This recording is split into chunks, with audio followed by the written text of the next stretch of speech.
Okay, welcome everyone. I think a few folks are still working on arriving, but we'll get started now. It's about 12:03. Welcome to IRWA's State of the River. You're going to hear from Erin, Bonney, Casey in just a moment. Before we get started, a few housekeeping items. First things first, if you would like, please share your name and a fond river memory or some fond time that you've had in nature in the chat. Erin is going to speak for about 20 minutes, and then we'll open it up to everyone to just share your thoughts after Erin's remarks. Everybody is muted right now, and you don't have the power to unmute yourself.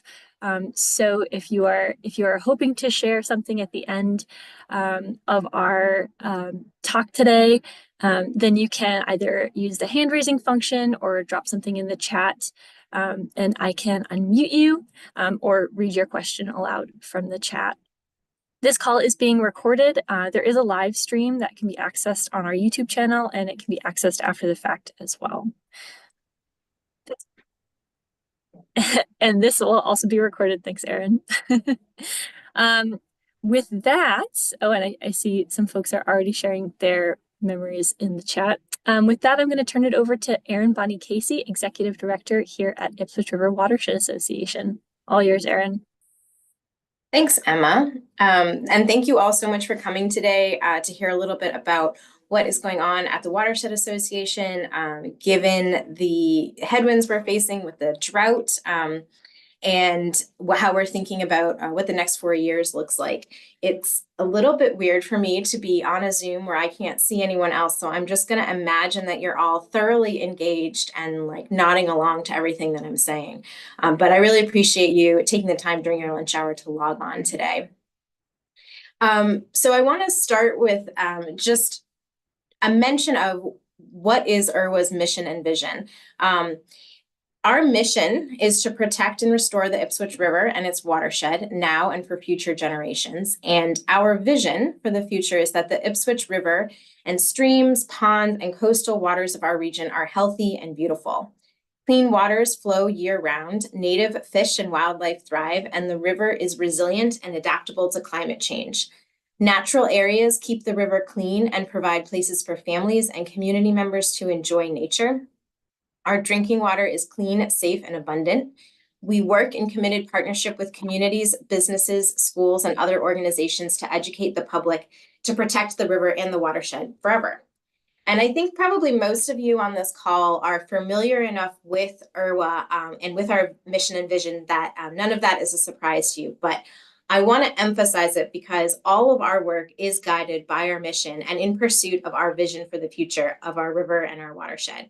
And we will continue to be guided by that mission and vision, regardless of the challenges that we face. So I'm going to start with drought, which is probably the most immediate challenge that our watershed is facing.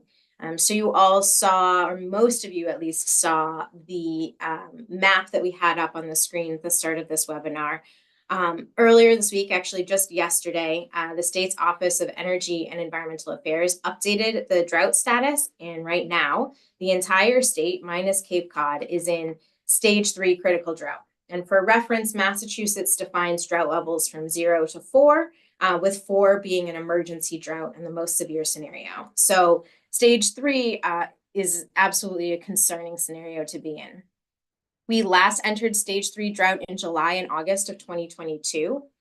As an example of how severe this drought is in our region, earlier this month, Massachusetts DEP issued a declaration of state of water supply emergency for the town of Ipswich, which will allow the town to tap into alternative water supplies. And that's just a reflection of how this drought is playing out on the ground, and how serious the water supply situation is for the town of Ipswich. We're also seeing an unusually active fire season at this time, and I know that is not news to any of us that are currently on the North Shore. It's been smoky up here for weeks. Fighting fires requires a lot of water, so that's also a concern for the river. I've been saying this fall that the fires are kind of making my case for me as to why we absolutely need a resilient water supply that's going to be able to be available during times of critical or extreme drought. This drought is on par with some of the recent droughts of record that we've seen in 2016, 2020, and 2022. And during all of those droughts, and during this one that we're currently in, we saw flows in the river bottom out at 0, and sections of the river and its tributaries run completely dry. What's incredibly unusual about this drought is its seasonality. Typically, droughts in our region are most severe in August, and then by November, we're seeing recovery from drought conditions. This unusual occurrence of a drought that didn't start until September and is looking to extend into at least December just highlights how weather patterns are becoming more unpredictable.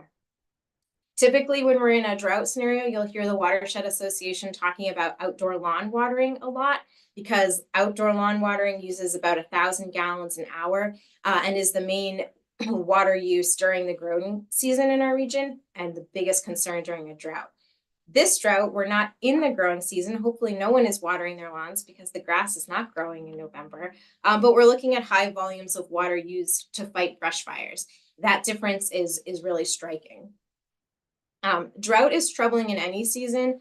The fact that this drought is taking place in the fall when juvenile migratory fish like river herring are looking for their path out to the ocean. Aquatic animals are moving into hibernation, or at least they should be. And a dry river can be devastating for animals looking for their winter refuge. And it's also happening just before the season when water suppliers are typically drawing from the river to fill reservoirs. Our water supply regulations in the state of Massachusetts are not set up with an eye to the possibility of late fall drought that extends through the winter. And it really highlights the need for this system to evolve with the realities of climate change where weather patterns are shifting. So what are we doing about drought? Sometimes it feels like the obvious solution to a drought, which is rain, lots of rain, is out of our control, and that droughts are just one of those natural disasters that we have to weather. But compare droughts to other natural disasters like storms. We might not be able to avoid the storm, but we can be prepared for when, not if, but when it comes. And similarly, our work is focused on the resiliency of our watershed, aiming to ensure that our river and our watershed community is healthy enough to withstand these challenges. So what is IRWA doing specifically? We are educating people about the need to conserve water. And we are not just having those conversations during state declared droughts. We are talking about it year round with the thousands of kids that participate in our environmental education programs. We are talking about it in adult lecture series and in meetings with town staff and with state agencies. We are pushing for the state to codify their response to drought so that we will be prepared for the next one. We are helping people to install rain barrels and pushing for low flow toilets to be included in building codes, because the more water that we leave in grounds, in ponds and in our river all the time, not only is that great for our ecosystem, it also means that we will have more water for when we really, really need it, like now, when we have brush fires in the middle of a drought. The best time to prepare for a drought is not when you're in the middle of a drought, it is in all of the time before the drought actually happens. And that is really the job, our job and the job of all watershed associations, is to continue to push for these solutions, even when the drought fades from our collective consciousness, when it eventually starts raining. And I promise it will rain at some point, but I'm not promising anything on timeline. And with that, I'm going to shift, and I tried to come up with a good, pivot here, and I don't really have one, but I'm going to shift to talk about the implications of the new administration and how IRWA is looking at continuing our work going forward. So I would just want to remind you all that we are a nonprofit, non-governmental organization, which means that we, the staff, the board of directors, and our incredible community of volunteers, members, and advocates get to decide the best course of action to further our mission and our vision for the future of our watershed. Sometimes IRWA allies with government agencies, and sometimes we challenge them to think about new ways of doing things and push back against policies that do not align with our vision. For example, the removal of the Ipswich Mills Dam is our highest priority restoration project. It is also a high priority for the state's Division of Ecological Restoration and the Federal National Fish and Wildlife Service and the National Oceanic and Atmospheric Administration, all of whom share our vision for a restored herring run in the Ipswich River. And we have been working closely with those agencies on this project. On the flip side, IRWA has long argued that Massachusetts needs to be rethinking the ways in which we manage our water resources to be more protective of stream flow and ecological health. And as a result, we have been challenging the Massachusetts Department of Environmental Protection to update existing regulations with that vision for the future in mind. We will always look for allies in the state and federal government who share our vision for the future, and we will always push back against policies that we believe are detrimental to our river. And often we will do both of those things at the same time with the same administration. And that is our role, regardless of who is in power at the state or federal level. Some specific things that we're thinking about with the upcoming change of a federal administration. The new administration has indicated that it will focus on deregulation writ large and transfer of authority to the states. There may be low to no enforcement of important regulations under the Clean Water Act. From our perspective, enforcement of the mechanisms that protect our river is not optional, and organizations like ours will be working to hold the government accountable to protecting clean water, as we all expect it to. By way of example, back in 2017, the EPA recalled MS4 permits after they had been released, and this is going to get a little bit wonky for a second. MS4 permits require municipalities to implement important practices to minimize pollutants entering waterways from stormwater runoff. Stormwater is the #1 source of pollution in our river. It's also the #1 source of pollution in rivers nationwide. So by recalling these permits, the EPA essentially rolled back regulation aimed at minimizing harmful pollution from entering our waters. Under the leadership of the Massachusetts Rivers Alliance, watershed organizations like ours joined together and filed suit against the EPA to get these MS4 permits reinstated. This was back in 2017, and we're watching the new administration closely and are prepared to hold them accountable to current laws, just as we did the last time. Additionally, the incoming administration has indicated a preference for a broader state and local authority, and we at IRWA have a long history of engaging with regulators and policymakers in Boston and in the cities and towns that make up our watershed to ensure that their plans, policies, and regulations are protective of the health of the river going forward. Even if the federal government is going to take its foot off the gas in terms of environmental protection, restoration, and climate resilience, we know that there is plenty of work that we can do in our own backyard to improve the on-the-ground conditions for our river.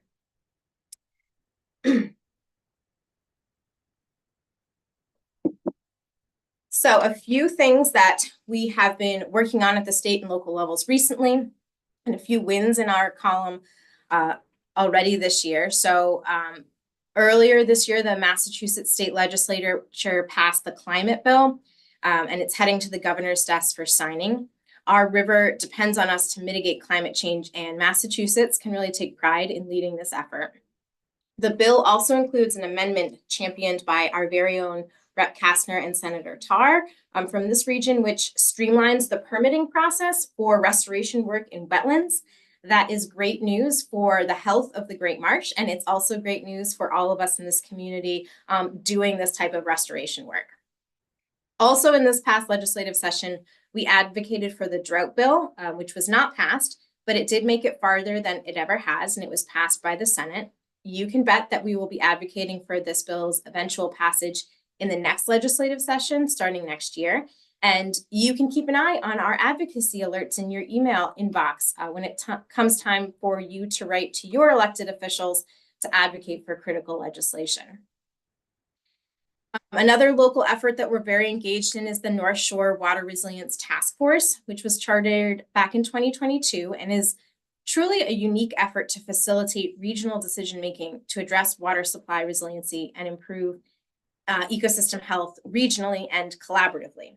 IRWA, along with all of the cities, towns, and water utilities that rely on the Ipswich River, are signatories to this task force and are working towards finding a solution to our common challenges. One that will likely be more effective if undertaken together than for each town to go at it alone. To date, the task force has commissioned the completion of 3 technical studies and has moved on to the decision-making phase of their work. meaning that we are pursuing solutions to water scarcity here on the North Shore.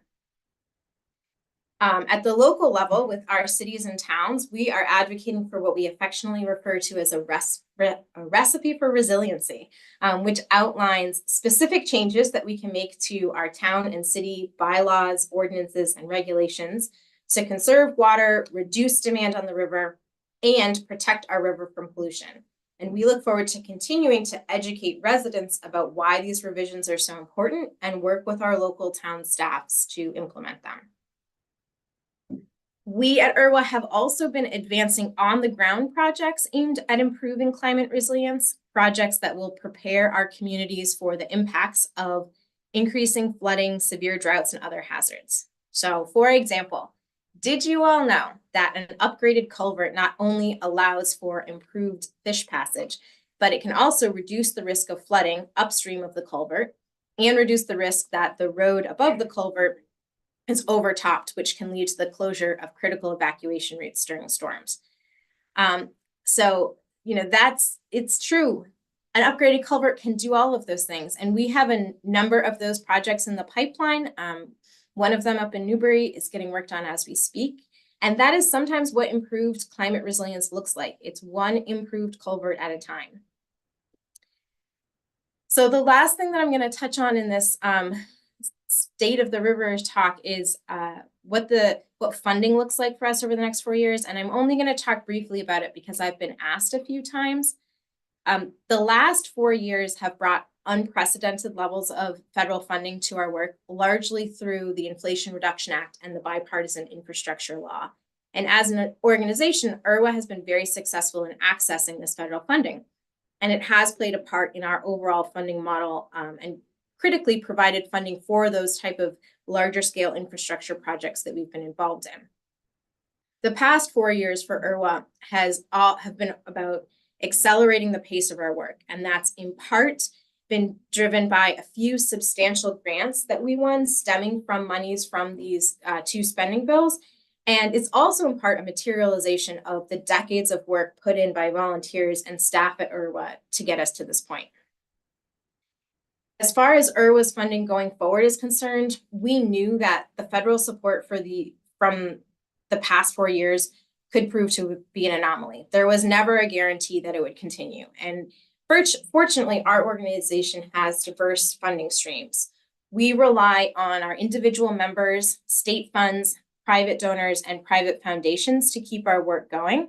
For example, a couple of years ago, we received $1 million from a private foundation to support infrastructure and restoration projects. And so all of that work will continue independent of any reduction in funding from the federal government. Our team has already started thinking about what additional funding sources we can tap into, given the likelihood that federal funding for our work will decline. So for example, in Massachusetts, we've already been an active part of the MVP Coalition, which is a group of organizations that has been pushing for expansion of Massachusetts' Municipal Vulnerability Preparedness Program, which is the primary funding mechanism for cities and towns in Massachusetts to invest in climate resiliency with state funds. We're advocating for that program to grow from 20 million to 100 million annually, in a real reflection of the need for investment in climate resiliency across the Commonwealth. So while we would love to see continued investment at the federal level in resiliency and restoration work, we have never been dependent on that funding for our continued operations.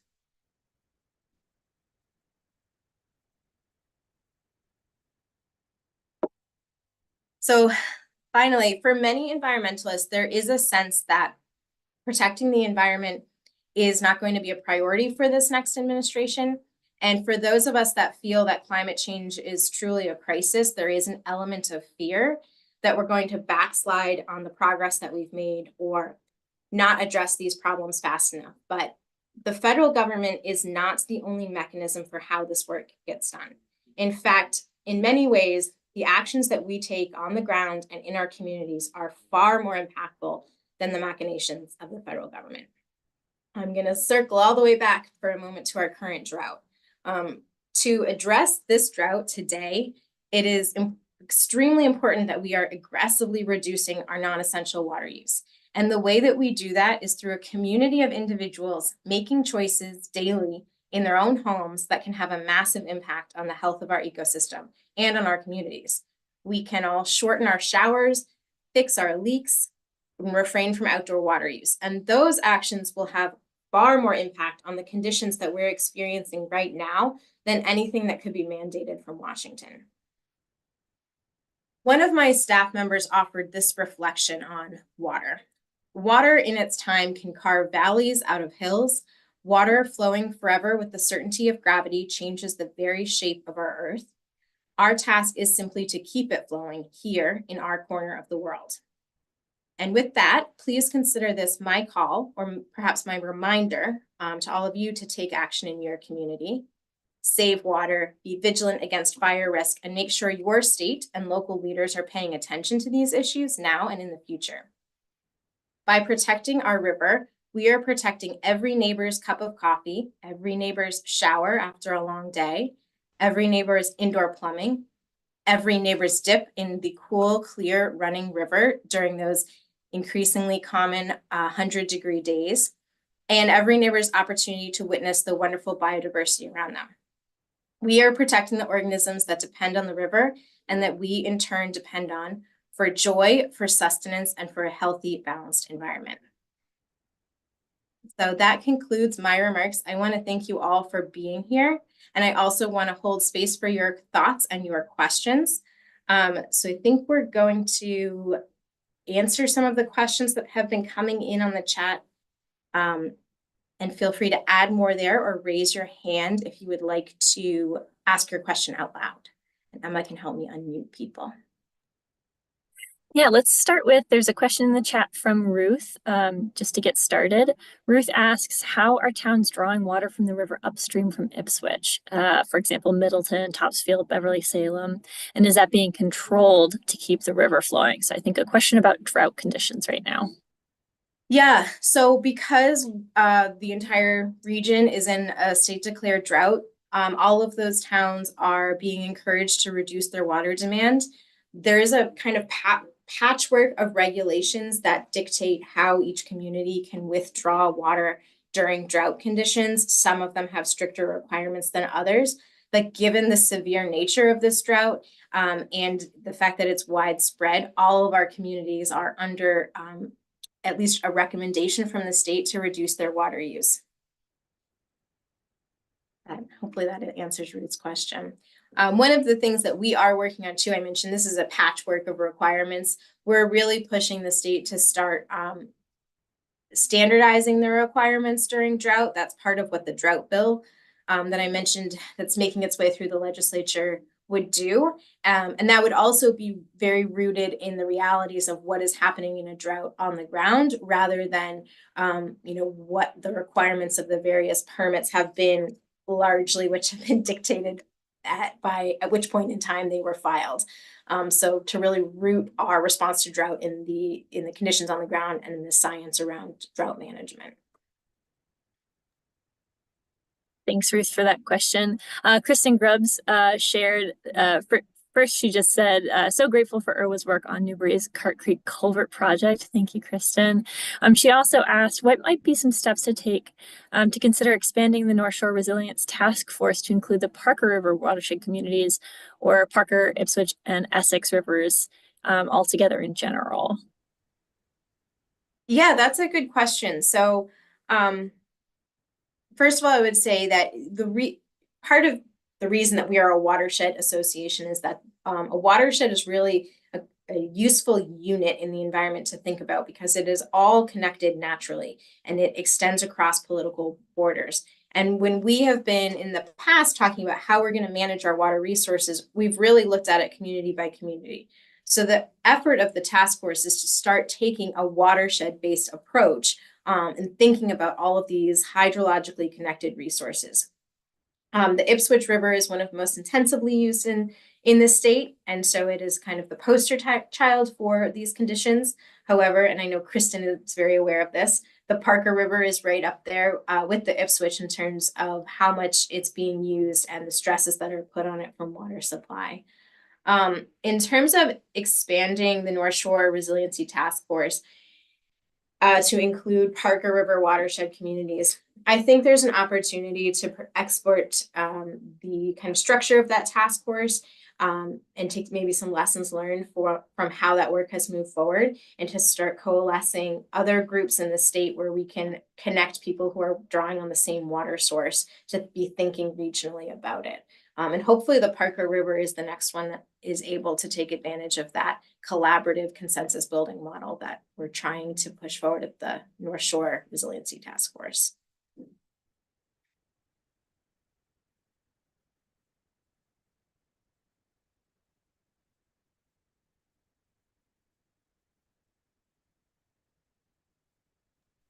I think those are the only questions that I've seen come in on the chat. Does anyone have any other further questions or thoughts they'd like to share?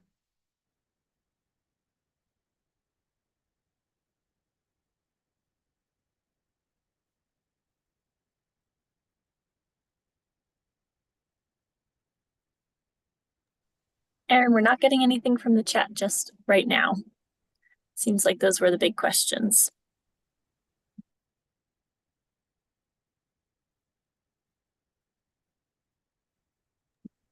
I have had, oh, I see Deb Logan has just put something in the chat. I was just asked by our engagement manager, Carla, to plug our action event this Friday. So on Friday, we will be gathering in the parking lot behind Zoomies in Ipswich, if you're close by. Starting at 9 o'clock, IRWA staff are going to be out there picking up trash, doing a river cleanup, and you are very much welcome to join. I think it's going to be a really wonderful community event just to see some other faces and go out and do something for the river. Now, it does look like we've got a few comments in the chat, so let's see. Deborah says, individual household water conservation is very important in the face of drought. Agreed. How does this compare in volume/impact to leaking municipal water pipes and delivery systems? It's a good question. Yeah, that's a really good question. So that's one of the metrics that all water utilities look at, is how much water in the industry, it's called unaccounted for water, and that encompasses a bunch of things, but it includes water that is leaking out through your distribution system. And it really varies by community in our region, how much water is leaking out of their pipes. The industry standard is to aim for around 10% of unaccounted for water. And some of our communities hit that, and some of them are kind of not close. And what that points to is, well, one, I would say more information, right? Because unaccounted for water can be leaking water. It can be a problem with your accounting system. It can be you're using a lot of water for things like firefighting, which is not metered. And so that would be counting towards unaccounted for water. So you want to pinpoint where all your water is going and make sure you have a really thorough understanding of that. And then if it is leaking out of your distribution system, find the money to invest in your pipe system to reduce those leaks. That is a longer term solution. Very hard to, in drought conditions, fix leaks in the next couple of weeks if you don't already have those plans in place. And that is one of those longer term solutions that we're looking at through the task force. And the IRWA is positioned to help our towns hopefully find some funding or some project management capacity to do things like fix leaking pipes, which is a great low-hanging water conservation strategy. Speaking of water conservation strategies, we have a few questions coming in about water conservation. So Ruth has two questions that I'll sort of put together. The first one is about which is, the most important action to help with water usage as individuals. Like, what is the most impactful thing we can do? And then her second question is about the town of Ipswich. Are they offering any incentives for water conservation? Oh, that's a good question. Okay, so prioritizing water usage. So normally I would say it's outdoor water use, because when we look at our summertime water use, there's about up to 50%, but depending on the community, is going to outdoor water use. But because this drought is so unseasonal, that's probably not the case for this drought. And so then it starts to be looking at how is your household using water. We actually, I can plug, Emma came up with a great interactive game that we've been putting out on social media to think about how much each of your water using appliances or behaviors, how much water they're using in your home. So for example, are you running the tap when you're not using water?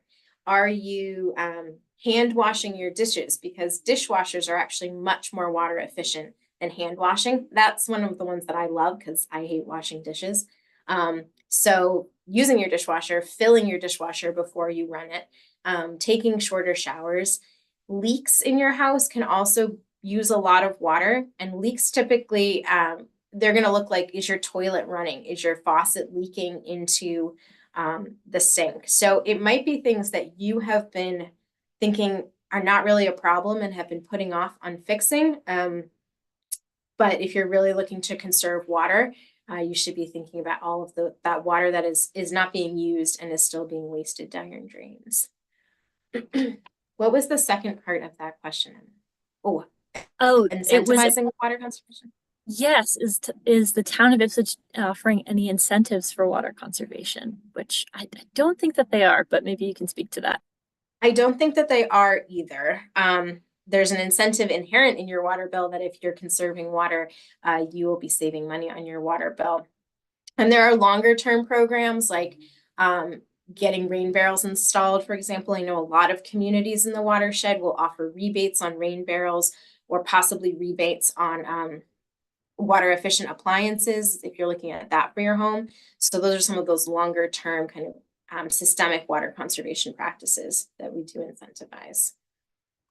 Awesome. Okay, I'm just going to point out Carla, our engagement manager, has dropped a couple of links in the chat. The first link that she dropped in there is to our event, the cleanup event this Friday.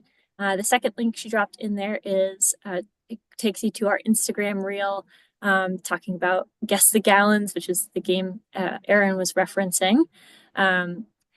Now we have a few more questions. Actually, they've been rolling in, so let's see if we can get to these. I'm going to ask, which one am I going to do next?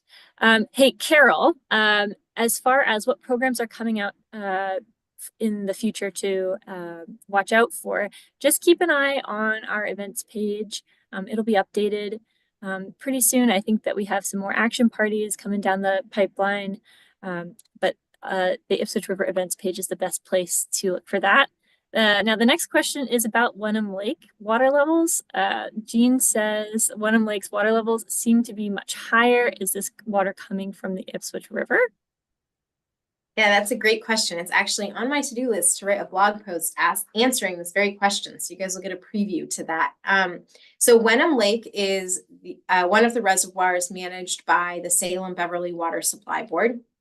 It's a natural lake, but it's currently managed as a reservoir. And what that means is that the water levels, when they go up and down in the lake, it's because of activities by the Water Supply Board. It's fairly independent of drought conditions. And what that means is, so currently and seasonally, Wenham Lake will drop to its lowest levels in August or September as the cities draw on that lake to use water during the summer. And then at this time of year, they refill that lake from water stored in Putnamville Reservoir. So that water is currently coming out of the Putnamville Reservoir, not directly out of the river.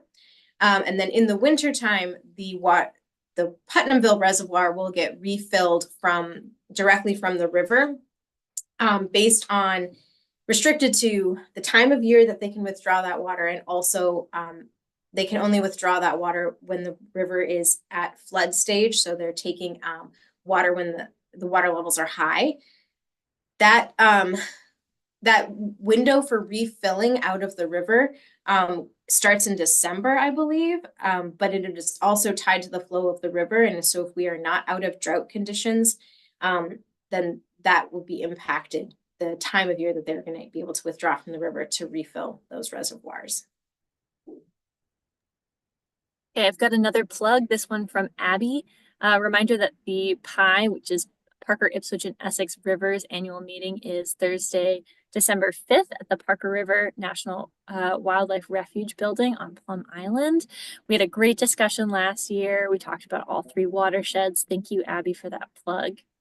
We have a question from Kent, who asks, what are some of the challenges in getting communities that draw upon the Ipswich River to agree on regulation? It's a very big question. That is a very big question. So in Massachusetts, the regulations, we have a long history of water regulations. So the Salem-Beverly question, for example, I think Salem got rights to take water out of Wenham Lake in the 1860s. So the Civil War was happening when that water supply decision was made. And that's just one example of, we are living with a long history of how are we going to manage this natural resource, and it's been very patched together over time. And so getting everyone to think about this collectively is really a new construct in the water management space. Typically, every town kind of goes it alone. They think about how they are going to supply their citizens, and they think their thinking kind of ends at the town borders. And that's not a criticism of the people that are doing the very difficult work of providing safe drinking water. It's just the way that we collectively have decided that we're going to manage this resource. I personally feel like with the impacts of climate change, that way of thinking about things is going to be less and less effective going forward. And we're going to have to think much more dynamically about how we are managing this resource collectively. And that's really what the task force is trying to do, and trying to get people to rethink how we are making these decisions and how we are implementing these solutions. And it's just hard because there's a lot of inertia in the ways that we have been doing things. The infrastructure is set up for each town to be managing it independently. And so there are physical challenges to thinking about it collectively, and there are governance challenges to thinking of it collectively as well. Okay, I think we have one last question, Erin, and I do think that we need to leave it there. If you have any other thoughts that you want to drop into the chat, please feel free to drop them in here. This is for all of you. Chris asks, can new incoming federal agency administrators take away grant funding that has already been awarded?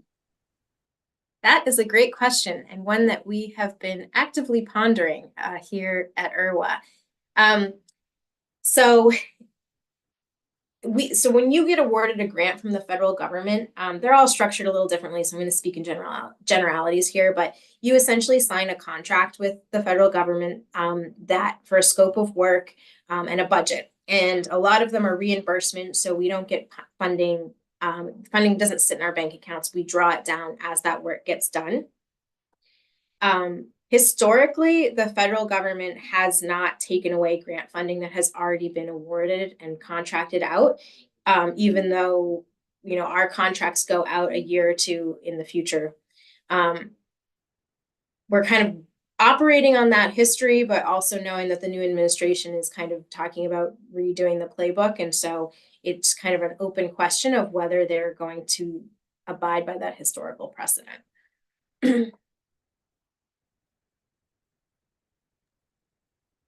All right, I think that we need to wrap it up, but Dave Lash did ask if we have other large watershed associations that we admire. And my answer to that is that we really admire them all. We just appreciate the work that they're doing. Erin, anything to say on top of that?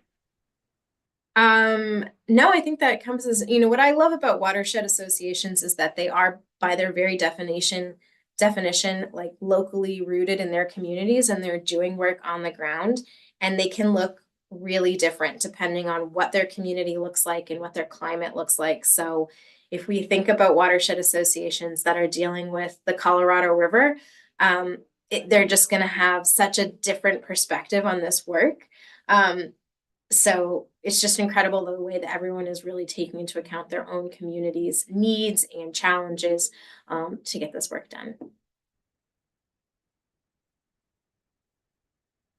Thank you all so much for coming today. This has been really fun. I think it's our first, I don't know if it's IRWA's first, but it's our Emma, Carla, and I's first live stream webinar. And so we really enjoyed putting this together. We're so glad that you all came, and we hope you got something out of it. And if there's any other questions that come up, feel free to reach out to any of us. We're always happy to answer questions and have conversations.